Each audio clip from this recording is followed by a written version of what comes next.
Welcome back to the channel. Thank you guys for hanging with me tonight for another video. Now, I just got off the water. I've been saltwater fishing all day and I was lost. Clueless all day.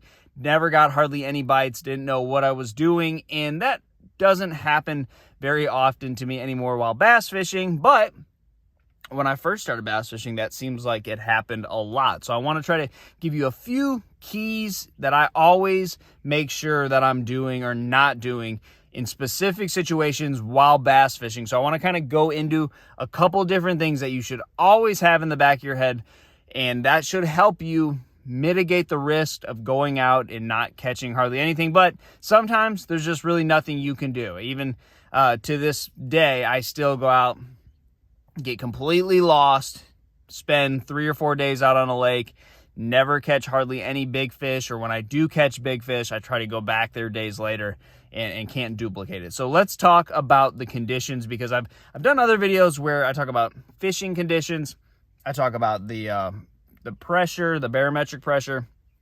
But I think the biggest thing to always realize when you're bass fishing is if you have a sunny day without any clouds, those are going to be the toughest days. So really, when that happens, your standard should be way down. You should think, man, it's going to be tough, and whatever I do, I need to make sure I'm fishing with baits that will catch fish. That's days where you're going to drag a worm, you're going to do a lot more finesse fishing, you're going to throw baits like a soft plastic fluke, because they're not going to bite all those fun moving baits, because that's just not what bass do on days like that. They don't have to always feed, unless you're fishing like maybe the pre-spawn or a time where bass need to feed up.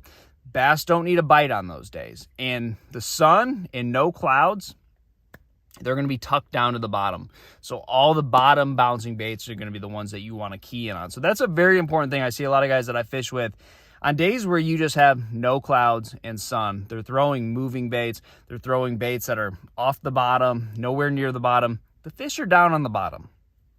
You're going to get, less bites on those days for this reason. And then you're also going to get less bites on those days because you don't have fish that are really going to chase baits. So for that reason, you've got to have a bait that's slow moving and down on the bottom. Now, the other thing you have to realize is when you do have clouds and you do have wind, it can make your boat positioning a little tougher, but you also have to realize that those are days where fish are going to bite. So all those baits that I talked about that don't work on sunny days without, clouds, no wind, blah, blah, blah, those are the days where you need to throw those baits. So your spinner baits, your lipless crankbaits, your crankbaits, all those baits, chatter baits, those are the ones that you really need to be seeking out fish, and you need to be moving. You want to be covering water on those days. That's a key. So any days where I'm having sunny, blue sky days with very little wind, typically, if I get a bite, I really want to saturate that area. I want to make as many casts on that one little spot as I possibly can. And on the cloudy days, I'll do the same thing. But as soon as I'm not getting bit, I know there's an open window to catching a fish somewhere else. So I'm going to keep moving. Those are the days where I'm going to be bouncing around a lot on my big motor. And then when I get in an area, a big area, I'm going to try to cover as much of it as I can, because I know the more water I cover, the better opportunity I have at a big fish.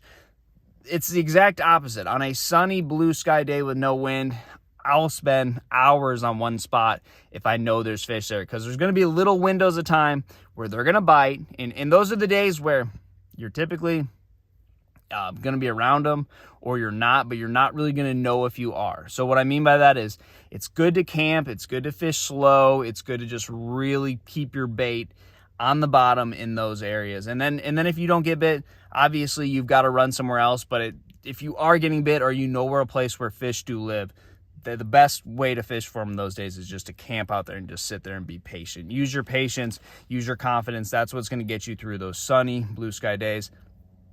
The power fishing stuff, that comes when it's windy and cloudy. So that's the biggest thing with bass fishing. Fishing those conditions, there are other things like fishing pressure that's going to mess everything up. It's going to make it tough to get a bite, but you've got to take advantage of the weather. And some days you got to do some things and some days you got to do the other. And if you try to swap them, you're really going to get yourself in a lot of trouble. So that's the most important thing in bass fishing, is fish the conditions.